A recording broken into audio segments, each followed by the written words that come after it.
Facultad de Ciencias Políticas y Sociales presenta En su propia voz, el debate de nuestro tiempo.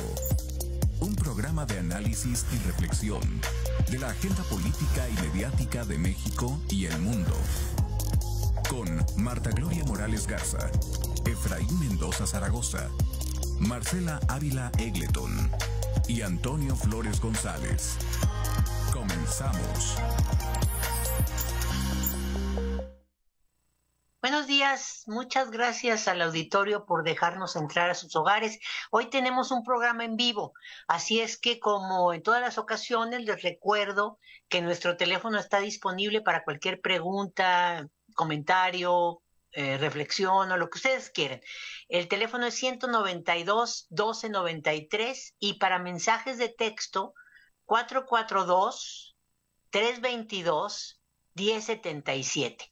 Y además nuestro programa en un momento más, después de que lo terminemos, pasa a redes sociales y por lo tanto podrán escucharlo en repetidas ocasiones si es que eso no resulta aburrido. En esta ocasión soy Marta Gloria Morales, me toca conducir el programa el día de hoy, como todos los martes a las 9 de la mañana, y en esta ocasión nos acompaña, ahora sí lo voy a decir con todas sus letras, el doctor Guillermo San Román. Aunque no dice en su cintillo, ya es doctor a partir del 14 de septiembre, lo cual nos da muchísimo gusto en la facultad, pero eso no le quita lo que ya tenía desde antes, que es un experto en cuestiones de seguridad y además coordina el Observatorio de Seguridad que está en la facultad. Y justamente porque ese es su expertise, los temas de seguridad, percepción, etcétera, nos va a presentar hoy los resultados de la encuesta en VIP. La encuesta en VIP es una encuesta muy interesante que hace INEGI cada año y que presenta como las dos caras de la moneda, o sea, cómo está en realidad la incidencia delictiva con datos del secretariado y por el otro lado, cuál es la percepción que los ciudadanos tienen sobre esta incidencia delictiva, pero sobre todo, cuál es la percepción que los ciudadanos tenemos sobre si nos sentimos seguros o inseguros. Guillermo lo va a distinguir muy bien, pero es importante que podamos distinguir entre percepción y realidad. En algunas ocasiones la percepción se mueve con la realidad, en otras no necesariamente. Como vamos a ver, en el caso de Querétaro hay cierta sintonía. Fuimos por mucho tiempo una entidad donde la percepción de seguridad era muy alta, alcanzó, por ejemplo, en el 2012, ahorita lo vamos a ver en la primera tabla, niveles muy altísimos de percepción de seguridad, 60 y algo %, y sin embargo dio una caída brusca y ahora apenas empieza a recuperar, pero de ninguna manera llegamos a ese nivel de percepción tan alto. Y bueno, que nos explique las razones y las características de esta percepción está asociado justamente al incremento en lo que se llama la incidencia delictiva. Buenos días, Guillermo, mucho gusto tenerte aquí. Buenos días, doctor. Qué gusto saludarla y qué gusto acompañar otra vez a toda su audiencia. En efecto, tomándonos cuenta, la encuesta nacional de victimización es de las más importantes que tenemos en México. A nivel América es un referente en torno a la medición de la inseguridad, sobre todo porque incluye este conteo de la cifra negra, es decir, de todos los delitos que o no son denunciados o sí son denunciados, pero para los que no se inicia una carpeta de investigación. Es decir, nos da una realidad completamente diferente a la que a menudo podemos ver con las cifras oficiales. Este ejercicio, como decía, se está haciendo desde 2010, pero ya lo interrumpí 2 veces. No, nada más lo que se llama la cifra oculta, ¿verdad? O la cifra negra del delito. Exactamente. Y bueno, y esta encuesta se utiliza fundamentalmente como un termómetro de la situación de seguridad, en el sentido en que mide la incidencia delictiva, o la incidencia delictiva, el total de delitos, el total de víctimas y la percepción de seguridad y desempeño institucional, pero lo hace a nivel del ciudadano de a pie, de lo que puede pasar a nosotros un día cualquiera. Ojalá no. Pero lo que eso significa es que también hay cosas que no se están observando. La ENVIPE no mide delitos del Foro Federal, mide delitos contra empresas y aunque intenta medir, incluye preguntas sobre homicidios y desapariciones forzadas, ese no es el foco de la encuesta. Lo que la encuesta sí nos está midiendo son distintas modalidades de robo, a casación, a vehículo, de autopartes, a transeúnte, lesiones, incluye amenazas, extorsiones, delitos sexuales como violaciones o acoso sexual y finalmente incluye también mediciones de fraude, que puede ser al consumidor, cuando pagamos por un bien que no nos es entregado, o fraude bancario, que puede incluir temas de dinero falso, pero sobre todo del cometidos con tarjetas de crédito o tarjetas de débito. El robo de identidad, la clonación de las tarjetas o tantas cosas ingeniosas que de repente hacen en los cajeros automáticos. Muy ingeniosas. Yo creo que no es en balde que algunos todavía tenemos mucho miedo de hacer totalmente bancarización, ¿no? Como que Claro, existe temor entre los ciudadanos por el mal uso, no sé si sea cierto o no, pero por los fraudes electrónicos que como vamos a ver en las cifras, pues sí son ciertos, sí son aunque no ciertos nos hayan tocado, ¿no? ajá, y son un fenómeno creciente. Y sí, adelante, perdón. No, nada más iba a pedirle a Karina, que es nuestra productora, que empiece a aparecer las gráficas, ¿verdad? ¿Te parece bien? Empezamos con Eh, percepción. Ahí está, justamente. Con percepción, justo como usted comentaba, este es uno de los puntos donde la encuesta de victimización en su serie histórica, es decir, aquí analizamos de la primera hasta la última edición que salió este año, que representa el año 2022. Y lo que observamos es que uno de los puntos positivos es que la percepción de seguridad en Querétaro se va recuperando. Estamos muy lejos de los niveles previos a 2015 y sin embargo sí vemos un aumento sostenido y sobre todo vemos que la percepción de seguridad en el estado es muy superior a la percepción de seguridad en el país. Este dato también es interesante porque a diferencia de la otra medición que tenemos de la encuesta de seguridad urbana, este dato intenta representar a todo el estado y no solo a la ciudad de Querétaro, y es un dato anualizado. Entonces es mucho menos volátil que las cifras trimestrales de la ENSU, pero es consistente con la ENSU en cuanto a que la percepción de seguridad se va recuperando. Actualmente es un 42% de los ciudadanos los que dice sentirse seguro en la entidad, e insisto, estamos por encima de la media de la nacional.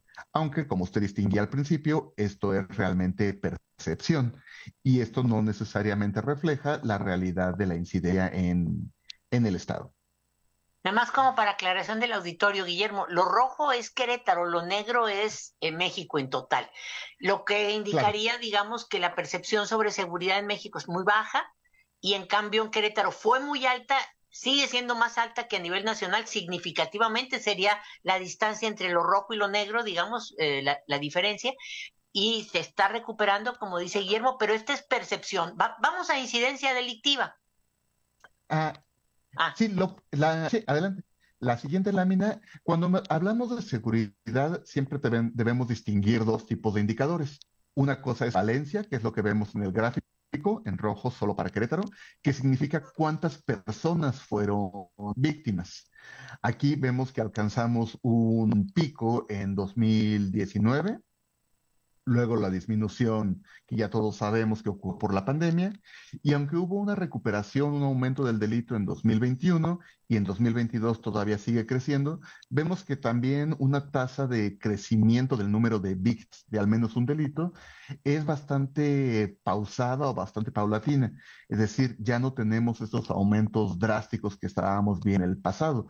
Por ejemplo, en los picos que se observan entre 2014 y 2015, fue un aumento rapidísimo, un aumento importantísimo. Ya no tenemos este crecimiento rápido, por lo que en este sentido también podríamos hablar de un cierto tipo de avance, en el sentido en que el número de víctimas ya no está aumentando. Sin embargo, es importantísimo distinguir entre el número de víctimas y el número de delitos. Lo que vemos es que el número de víctimas ha dejado de aumentar drásticamente, sigue aumentando pero muy poquito, y en la siguiente lámina lo que observamos es que el número de delitos es el que sí se ha disparado. En, en 2022, la cifra de delitos por cada 100,000 ¿Nos pasan la habitantes siguiente gráfica, por favor? Eso, mero. está, Gracias. en rojo estamos nosotros y en negro está el país. La cifra de delitos por cada 100,000 habitantes llegó a 35,800 por cada 100,000 habitantes. Esta es la segunda peor medición que ha tenido Querétaro. La anterior fue en 2019, donde no eran 35,800, sino 36,000. Ya, volvimos a los niveles previos a pandemia y en un movimiento muy raro que es llamativo y es importante por tres razones al menos. La primera es que este crecimiento deja a Querétaro en su peor lugar, en uno de sus peores lugares. No, sí, su peor lugar desde 2019. Es por primera vez contrario a la tendencia nacional. A nivel nacional vemos una disminución del número de delitos, pero en Querétaro vamos en el sentido opuesto y se puede observar que esta tendencia es sistemática desde el principio. Vamos aumentando, pese a que en el país durante los últimos años la tendencia es a la baja y finalmente ocurrió que la probabilidad de ser víctima de un delito en Querétaro llega a ser superior que la probabilidad de ser víctima en prácticamente cualquier otro. En segundo lugar, lo que hay que destacar es esta contradicción entre la lámina anterior y esta. Vemos que el número de víctimas dejó de crecer, pero el número de delitos sigue aumentando. Esto significa que a la misma persona le está ocurriendo más de un delito. Una misma persona puede sufrir el mismo delito varias veces durante el año o bien sufrir varios delitos diferentes durante el año. En ambos casos, un aumento en el número de delitos sin que aumente el número de víctimas significa que las personas que ya eran vulnerables antes son más vulnerables ahora. Es Las como poblaciones si, vulnerables en Querétaro típicamente, ¿sí? es como si las Ajá, víctimas, las que hubieran sido víctimas, son más propensas a volver a hacerlo. exactamente. En ¿Y Estados por qué? Unidos llaman victimización repetida Como que ya vieron que porque hay cayó, por varias ejemplo, en un razones. fraude y entonces dicen medio mensa, perdón, o sea, cae Ajá. fácil y entonces otra vez y otra vez, pero sería como, no sé, no sé, pero Hay sí, dos es, posibilidades. Una, sí, sí, realmente sí. Lo que sí es, por ejemplo, en robo a casa habitación, lo que más predice robo a casa habitación es que es que hayamos te sufrido robo a casa habitación antes. qué chistoso. Ajá. Y es Efectivamente, probable que sea el mismo ladrón. es muy probable que sea el mismo ladrón o bien un asociado. Existen estas redes criminales donde se transmite información sobre qué víctimas son vulnerables, qué blancos son valiosos, etc. Okay. Entonces sí, sí puede ocurrir que ya vi que aquí se puede y entonces lo hago de nuevo o le aviso a los cuates que aquí se puede para que ellos también vean. Todos los delitos generan, lo llaman externalidades informativas en la literatura, que significa que generan sin querer información para otros delincuentes. Claro. La posibilidad es que se haga de manera completamente independiente y es más bien una concentración de vulnerabilidades en ciertas poblaciones de ciertas zonas que hace que simultáneamente sean vulnerables, estén expuestas a distintas formas de delito, que típicamente es el caso de las mujeres jóvenes en Querétaro, donde pueden estar ocurriendo distintas clases de fenómenos por ofensores completamente independientes y no relacionados. Sí, básicamente la revictimización nos indica una concentración de desventajas o de vulnerabilidades. Ciertos grupos sociales están sistemáticamente desprotegidos y hay otros grupos sociales que se aprovechan de eso. Entonces, Podríamos decir, perdón, que para el diseño de política pública, en el caso de Querétaro en particular, porque no sé si a nivel nacional sucede lo mismo, este, sería conveniente analizar las zonas de las víctimas múltiples y es ahí donde habría que atender. exactamente, hace, no sé, una década, en las fiscalías existían programas para eso. donde era el fenómeno de que, por ejemplo, lo que mencionaba, un robo a casa habitación, si a mí me pasara un robo, si a mí me pasa un robo de este tipo, es muy probable que me vuelva a pasar, es algo que está documentado hace unos 50 años. Y antes había programas para prevenir o enfocados a los que ya habían sido víctimas. Según entiendo, ya no es el caso, pero definitivamente un adelanto en política pública de seguridad sería presente este tipo de programas. Y la Considerar tercera a los cosa que que ya habría han que sido observar, víctimas. ¿cuál es, Guillermo? Ay, perdón, Ah, no. La tercera cosa es que tú dijiste hay tres factores. Uno, la ah, diferencia nacional. Dos, el asunto de la revictimización. Y la tercera, y la tercera, que este aumento nos pone en una situación en la que nunca habíamos estado a nivel nacional, y es que Querétaro se ha convertido, gracias a este movimiento, en el tercer estado con mayor victimización por cada 100,000 habitantes. Si nos dan con la siguiente lámina. eh, ah, no era la que quería, pero me ayuda. Podemos ver no, es la que que sigue, la creo. tendencia de Querétaro sí es la que sigue. Pero de aquí podemos ver que Esa, la mira. tendencia de Querétaro es contraria a la de la mayor parte de las entidades. Y gracias a esta combinación de que en Querétaro aumenta la incidencia delictiva y en muchas entidades como el Estado de México ha disminuido, Querétaro aparece por primera vez en 10 años desde que se mide la MVP, en tercer lugar nacional de incidencia delictiva por cada 100,000 habitantes. Únicamente estamos por debajo de la Ciudad de México y del Estado de México, con una tasa, insisto, de 35,800 delitos por cada 100,000 habitantes, que es claramente superior a la del resto del país en los 14 delitos que hemos indicado. El conjunto de fraudes, extorsiones, robos y delitos sexuales. Pero Y es en el mapa impresionante podemos ver ese lugar. Yo quisiera resaltarlo porque esto. yo recuerdo que en 2010, 2012, nuestro lugar a nivel nacional era el octavo más seguro. O sea, estábamos muy abajo. El octavo estado más Sí, seguro. Y por otro lado, Yucatán era el estado más seguro de todos, que hoy no aparece tampoco como el más seguro. Aparece no, Chiapas, si mal no recuerdo, así es. y otros estados que yo hubiera considerado, pero nada más por estereotipo, probablemente Claro. Tamaulipas está muy abajo, que por mucho tiempo fue invadido por el narco, etcétera. Yo no entiendo, no, la verdad no entiendo los números porque pues sí, estamos muy arriba y eso sin contar homicidios, que ese, como tú dices, no está contemplado acá, sino todos los que llamamos, pues no sé, delitos, pues no sé si son menores, pero digamos que no atentan contra la vida.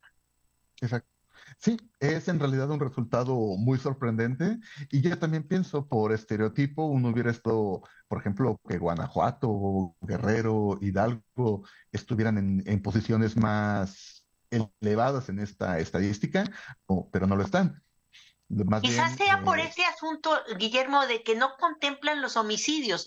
A lo mejor si miramos la tasa de homicidios, Guanajuato está arriba, por decir. No exacto, tengo los datos y no quiero hablar de más, pero digamos, nuestra percepción está asociada más a los homicidios, que por cierto acaban de matar a 5 estudiantes aquí en Celaya, entre Celaya y Salvatierra, ayer o antier, está más pensada en homicidios que en robo a casa habitación o a transeúnte, etcétera, que son lo que mide esta encuesta. Y esto exactamente. querría decir, especulando, Guillermo, y pidiéndote a ti por tu expertise, que entonces, digamos, el narco no está asociado a este tipo de delitos, o La re- también, o qué Puede estamos ser. diciendo. La relación entre el narco y la incidencia delictiva, bueno, crimen organizado y la incidencia delictiva general siempre ha sido como complicada. Por una parte, las teorías clásicas del crimen organizado nos dicen que el crimen organizado se dedica a regular, a decir quién puede, dónde puede y cuánto puede cometer cierto tipo de delitos.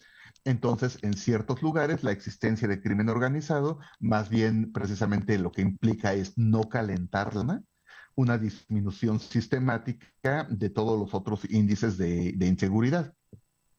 Por el otro lado, la tesis opuesta, la argumentaba David Saucedo, siempre me gusta mencionar a David, es que las actividades de los delitos del fuero común, los fraudes, las extorsiones, buena parte de los robos, sirven precisamente para financiar las operaciones, típicamente los conflictos entre grupos de crimen organizado rivales.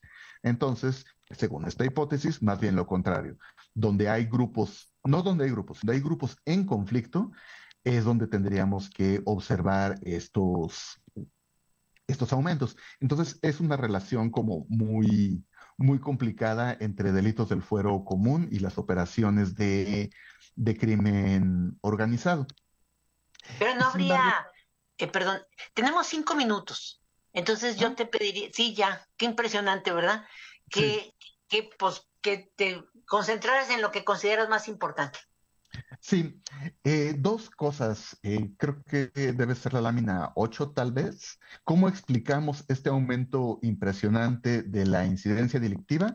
Básicamente, por el aumento en un específico tipo de delito. No, no es esta, es la de fraudes. Ah, tal vez No, es la es la que sigue, es una que anterior. tiene. Esta. No, sí es esta. Lo que nos explica este aumento impresionante de los índices de inseguridad en Querétaro es fundamentalmente esta estadística. Un aumento vertiginoso verdaderamente del fraude en sus distintas modalidades. Aunque esto lo habíamos visto crecer desde 2015, actualmente somos el primer lugar nacional en fraude. Entonces, este rápido aumento con respecto a 2021 es lo que hace que Querétaro suba tan rápido con respecto a las otras entidades. Lo hablábamos al principio. Es el caso donde pagamos por bienes que no nos son entregados, pero sobre todo lo que está inflando la estadística es Fraude delitos bancario. bancarios. Exactamente. El principal delito en Querétaro sigue siendo el fraude, la extorsión, pero la extorsión prácticamente no se ha movido respecto de sus niveles anteriores. Es el aumento en fraude lo que genera este incremento. Y el otro, lo que nos hace ver aparecer tan arriba en el plano nacional, pues es que todos los demás están disminuyendo. A mí me llama mucho el mapa, el gráfico donde veíamos el Estado de México, que tiene una tendencia claramente de clara reducción del delito, y nosotros pues en el sentido opuesto. Y ya para terminar, la última lámina que le mandaba a Cari era la del tema de los homicidios. Los homicidios no están reflejados en la encuesta de victimización de INEGI, pero sí en secretariado. Y desde 2020 también vemos una disminución prácticamente en todas las entidades. En Querétaro se mantiene, yo creo que cerraremos el año por los 180 homicidios, pero a nivel nacional el único estado que sigue creciendo en homicidios es Morelos. En todos los demás, pese a este conocimiento que tenemos de Guanajuato, Zacatecas, de Baja California, existe una tendencia clara hacia la reducción del delito. Pero bueno, es un tema que tendremos que seguir platicando. Ya nos queda un minuto, Guillermo. Me gustaría que cerraras. Yo creo que esta relación entre los delitos normales o del fuero común y los homicidios no tiene sentido. O sea, los homicidios tienden a la baja, en el caso de Querétaro se mantienen, pero los otros suben. ¿Cómo lo explicas? Y con esto ¿Cuáles cerramos. otros? Bueno, Ay, o ¿cuáles sea, otros? los homicidios se mantienen o van a la baja y el resto Ajá, de los delitos que sí podemos observar en la encuesta de victimización, en el caso de Querétaro, suben. sí. Claramente Querétaro está presentando una estructura de oportunidad única para los delitos. Yo siento que tiene que ver con nuestra política de prevención, mucho más orientados a más patrullas y mayor vigilancia, una mayor capacidad de persecución, pero no una vinculación con el ciudadano que permita pues resolver, prevenir o anticipar estos delitos. Cuando en Querétaro renunciamos a la prevención por de la sanción, pues nos volvimos locos. Pues muchas gracias Guillermo, como siempre. No sé si nos dejas muy complacidos o muy asustados, pero como siempre es importante tu participación en nuestro programa, esta visión de los ciudadanos sobre la seguridad. Y bueno, ahora completaste con esta gráfica sobre homicidios que te agradezco, que sé que fue un trabajo adicional. Te agradezco muchísimo, muchas gracias al auditorio y muchas gracias a ti y gracias al auditorio y nos vemos el próximo martes con otro conductor, pero a las 9 de la mañana. Hasta luego y qué gusto acompañarlos. Igual. La Facultad de Ciencias Políticas y Sociales presentó en su propia voz el debate de nuestro tiempo. Un programa de análisis y reflexión de la agenda política y mediática de México y el mundo. Con Marta Gloria Morales Garza, Efraín Mendoza Zaragoza, Marcela Ávila Egleton y Antonio Flores González. Gracias por acompañarnos.